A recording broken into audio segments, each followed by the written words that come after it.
Assalamualaikum warahmatullahi wabarakatuh.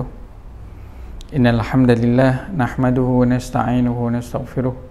Allahumma fashalli wa sallim wa barik ala sayyidina Mustafa Muhammad ibn Abdullah wa ala alihi wa man wala amma ba'd. Puji dan syukur kehadirat Allah Subhanahu wa taala kita panjatkan, selawat dan salam kepada Rasulullah sallallahu alaihi wasallam. Para rekan-rekan mahasiswa-mahasiswi yang dimuliakan dan dirahmati oleh Allah Subhanahu wa taala, pada kesempatan yang berbahagia ini sejenak kita akan mengkaji atau membahas berkenaan dengan mata kuliah kita menyangkut teori pemidanaan Islam.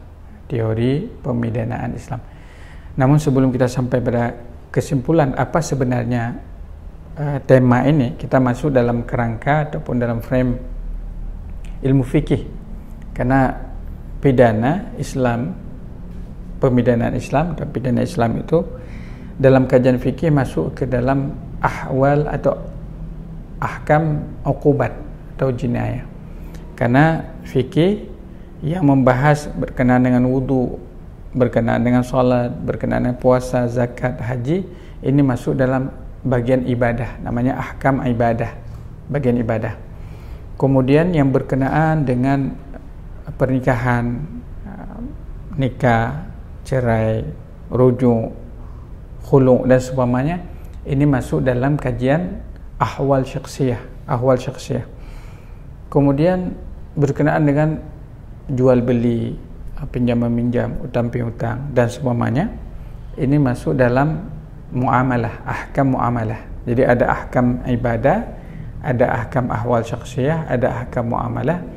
Kemudian yang menyangkut dengan antara sebuah negara dengan negara lain, kaitannya ini ahkam syiar. Nah, ada tema yang lain atau bagian yang lain antara seorang pemimpin dengan rakyatnya, menjaga keadilan, menerapkan keadilan dalam konteks kebangsaan. Ini dalam kajian fikih namanya ahkam sultaniyah, atau dalam istilah kita sebut dalam tafsir jinayah siyasah, mungkin dalam pembahasan yang lalu ya, adalah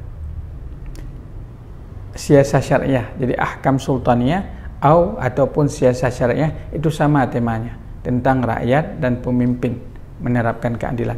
Nah, bagian kita ini kita masuk dalam satu pintu yang lain, namanya kaitan, yaitu menerapkan ataupun untuk menghindarkan terjadinya pelanggaran-pelanggaran, baik kezaliman atau terjadinya hal-hal yang tidak semestinya dalam beragama.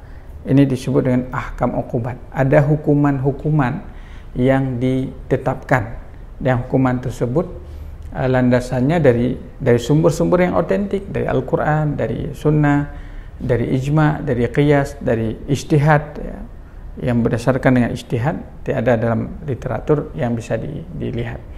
Nah, rekan-rekan para mahasiswa-mahasiswi yang dimuliakan oleh Allah, jadi ada pintunya itu adalah ahkam uqubat.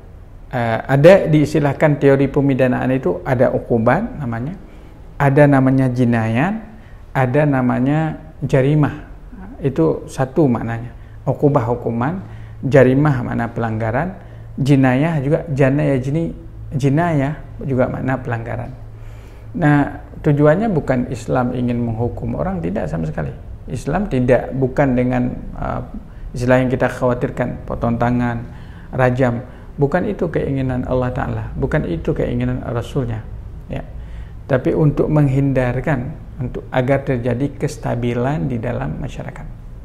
Bayangkan kalau merebak, begal, dalam bahasa yang pernah ngetren begal, perampokan, kemudian yang pernah terjadi gitu. Nah, ini kan akan menyebabkan stabilitas tidak terjaga gitu. Nah, Islam menjaga mahif, menjaga jiwa, menjaga harta, menjaga keturunan, menjaga lingkungan. Ada maqasid syariah. Jadi syariat yang Allah Ta'ala syariatkan dalam Al-Quran maupun hadis itu untuk menjaga kebaikan bagi umat manusia, bukan hanya di dunia, juga di akhirat. Rekan-rekan mahasiswa yang dimuliakan oleh Allah. Jadi ada terma teori pemidanaan itu, ada jarimah, biasa digunakan jarimah. kadang-kadang disebut dengan jinayah, kadang-kadang disebut dengan uqubah. Tapi itu muaranya sama, cuman memang diistilahkan dengan jinayah itu karena lebih luas maknanya. Jadi boleh masuk di sana uqubat, boleh masuk di sana jarimah, ya. Nah, kalau kita melihat dalam Al-Quran banyak sekali ayat-ayat, bahkan kalau kita ingkari itu tidak bisa, karena memang sudah ditetapkan oleh Allah Subhanahu wa taala. Jadi ada putusan atau ketetapan Allah dalam bentuk hudud namanya. Hudud, rajam itu hudud. Tontangan itu hudud. Jadi, cuman bagaimana penerapannya itu ada aturannya, tidak serta-merta. Jadi ada aturan, ada yang melaksanakan siapa, bagaimana syaratnya, bagaimana dikategorikan sehingga bisa ada unsur teori kepemidanaan gitu. Jadi ada, bukan serta-merta gitu. Ada aturan mainnya istilahnya. Nah, bila kita melihat dalam Al-Quran, dalam banyak hadis juga,